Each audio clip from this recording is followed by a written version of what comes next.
everyone, welcome back or welcome to Letter Perfect. It's been a while since I've done a video, so I'm really glad to see all of you. Thank you for coming back. Please do like and subscribe. It helps make sure other people see this content.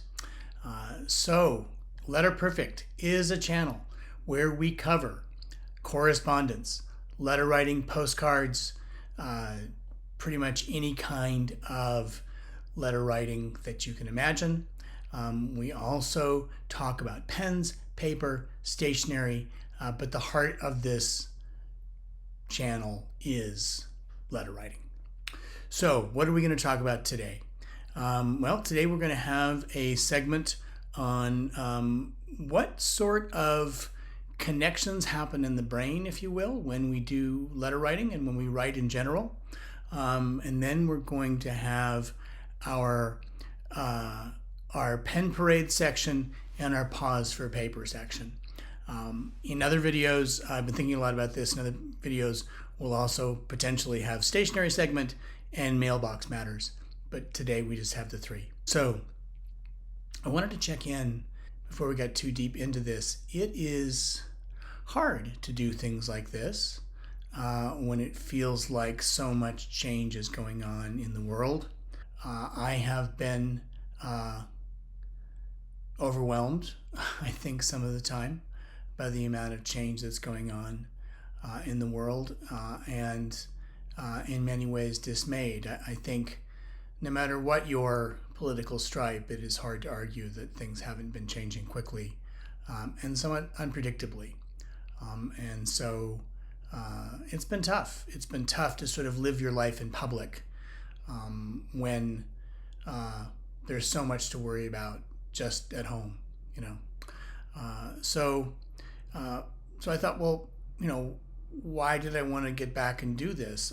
And I think the main thing is that I think in any time when things are as challenging as they are today, connections with other people can be a real joy, can be a real outlet, can give you a bit of solace or a bit of catharsis.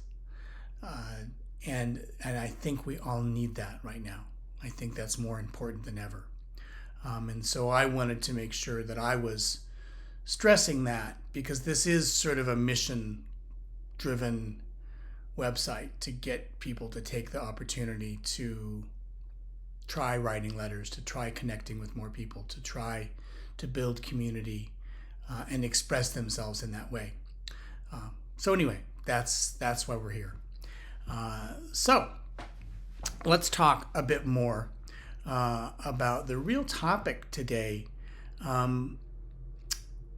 There have been for a long time studies that show that the act of writing things down, as opposed to typing them, as opposed to texting them, the act of physically writing things down increases the memory and the recall of what you've written down.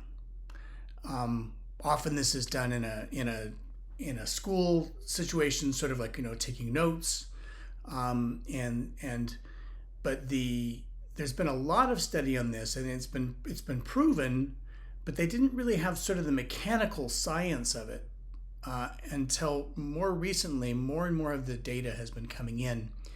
In 2024, there was a study done in Norway where, and of course, Benjamin Anderson Kemper, I love the Norwegians, I'm a lot Norwegian, but a study done in Norway that showed they measured the brain activity. They put sort of hair nets with all of these different electrodes on people's heads, and they measured the brain activity of people who were writing, sort of notes for a lecture, people who were typing it on a laptop, and people who were typing it on a phone.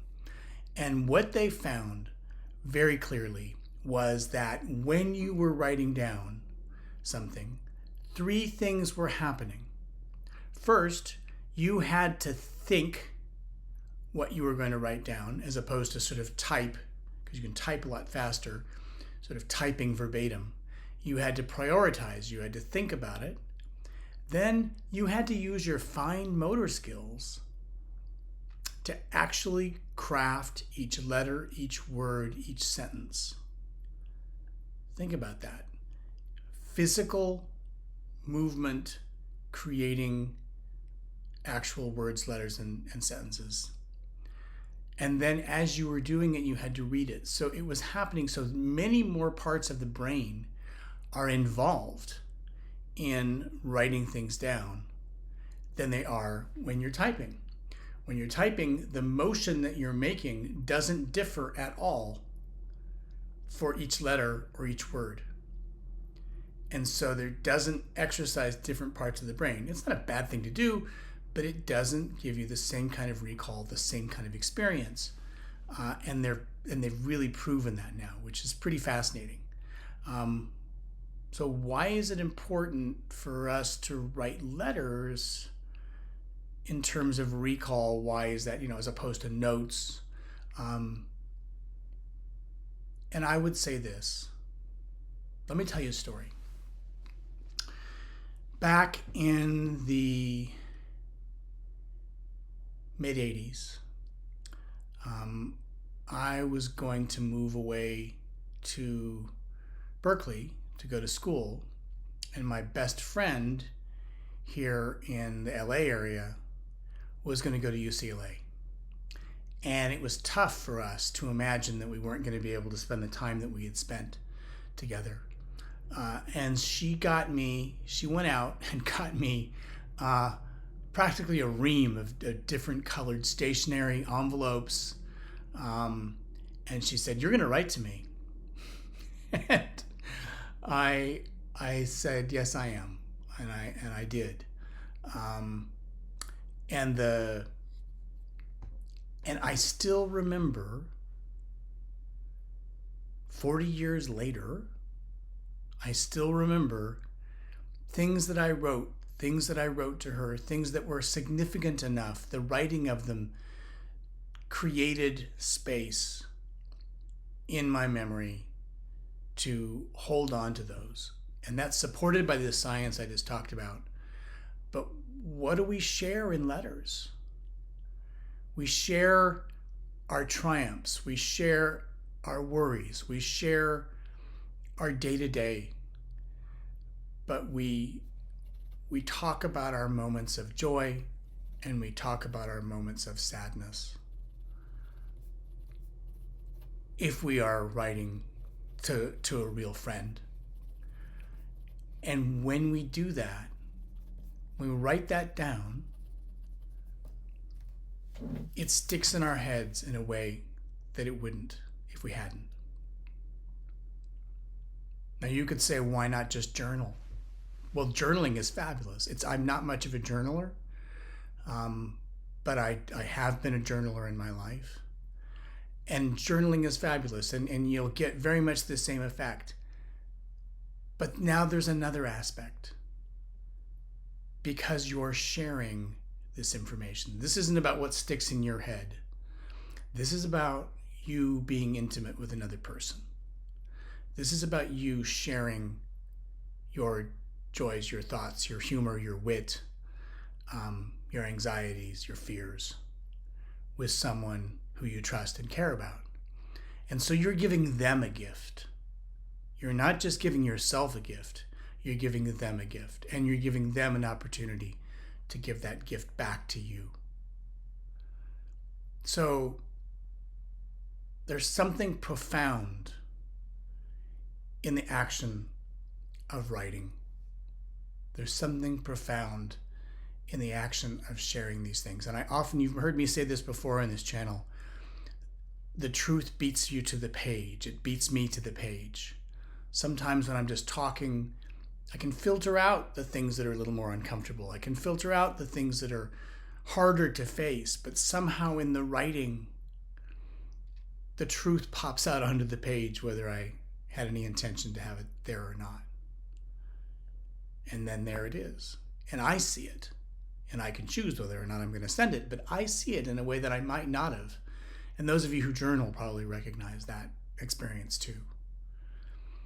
So you have these moments of joy. Goodness knows right now we need moments of joy. We need moments, and we need to share our moments of sorrow and fear.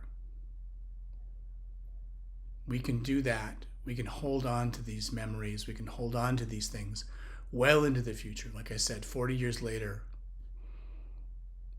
and I still remember the things that I said. Kathleen, my best friend, died about 3 years after I left. I never would have known that was coming.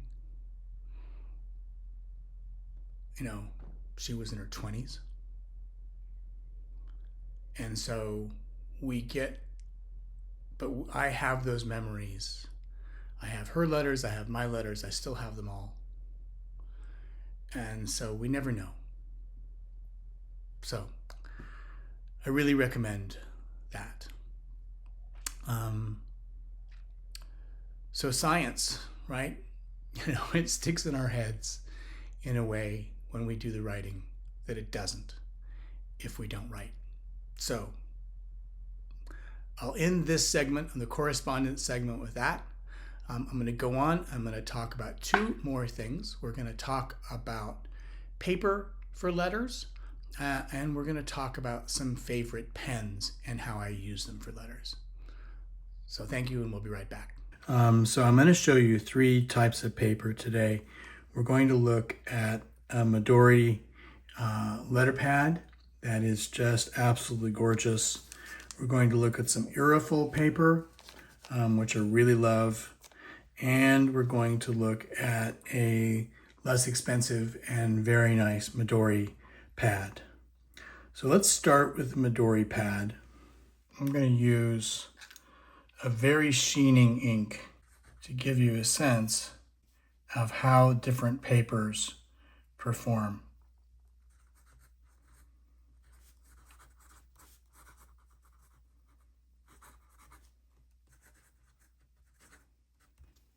Okay, that is the Midori paper. Now here we have the Aerofoil paper. Aerofoil paper is absolutely gorgeous, but it is very absorbent. So whatever you have, it will make it, in terms of width, it will make it thicker, but it is really pretty. And as you'll see when this dries, it is a absolutely gorgeous sheen machine.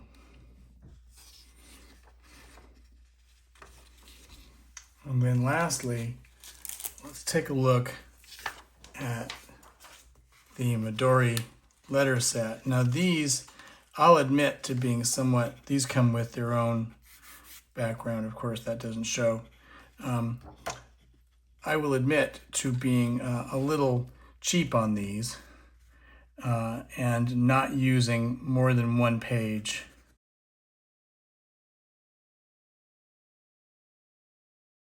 These have a lovely patterned surface to them, a little more of a texture. Sometimes they do feather just a little bit. That's a very broad nib. So they can feather just a little bit. Sometimes it's better to use something like my Retro 51 because that's never going to feather. Yes, I do own something other than a fountain pen.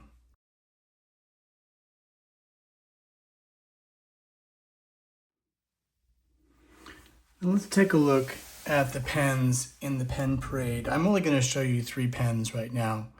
I want to show you 2 fountain pens and 1 ballpoint. Yes, I do use ballpoints for some things. This is the Aerofoil paper, which will show off the inks beautifully, but will be fairly absorbent. So I had a long, difficult time with Lamis, but I really did eventually fall in love with them. This is a Lamy medium, and it is an all-star.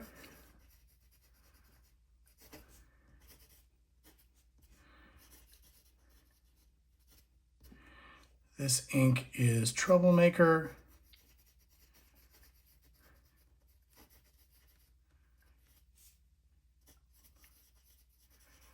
Bought in turquoise. One of my favorite inks, just love it. But these pens are inexpensive.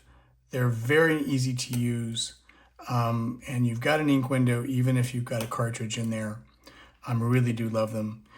If you want to go for a fountain pen that is fancier, this is my favorite vanishing point. This is a Pilot vanishing point. So, and I've had this nib ground by Gina Celerino into a cursive smooth italic. And this ink is Pilot Roshizuku Suki Yo. Beautiful. These have such a beautiful bounce to them when you write. If you look at that nib, just look how bouncy that is. It's really lovely. Now there are times when you will want a ballpoint. I often do this for envelopes and for postcards.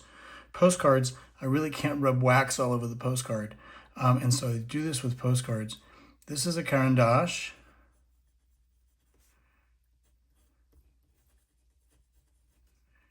$8.49. It's the Paul Smith version, which just means it's got this color gradient or color, contrasting colors. These are really wonderful to use, and they're very nice for postcards, because on postcards you often have to write sort of very small, "Dear John, what a day I had." And that is still legible. So really do love these pens. Caran d'Ache 849, Lamy All-Star, and the Vanishing Point. I want to thank you for joining me on this journey. I am excited, as you know, about writing letters. I'm up to 1,800 and something pages of letters since February of 2023. And nearly 1,000 pages of letters have been sent back to me with my pen pals and my friends and my family. I've also started post-crossing, which is postcards all around the world. We'll talk about that in another video. But anyway, I really do appreciate you paying attention to this. I hope that I was able to perhaps plant a seed that you would want to continue writing or to start writing letters. I want every one of us, if you can, to commit down in the comments to writing one letter in the next 2 weeks. Write one letter. It doesn't have to be long. Could be a card. Could be anything. But write one letter and mail it within the next 2 weeks. And if you get a chance, come back and let us know how it went. If you're writing to anybody under 40, text them and tell them to check their mailbox, because they're not used to it anymore. But anyway, I really appreciate you being here. We talked about how writing can build memory, not just build connection, but build greater and stronger memory and recall of the joyous moments and the sad moments that we share. We talked about some paper examples and some great pens to use for letters. I look forward to seeing you again. Thanks much, and this is Letter Perfect. Thanks much. Bye.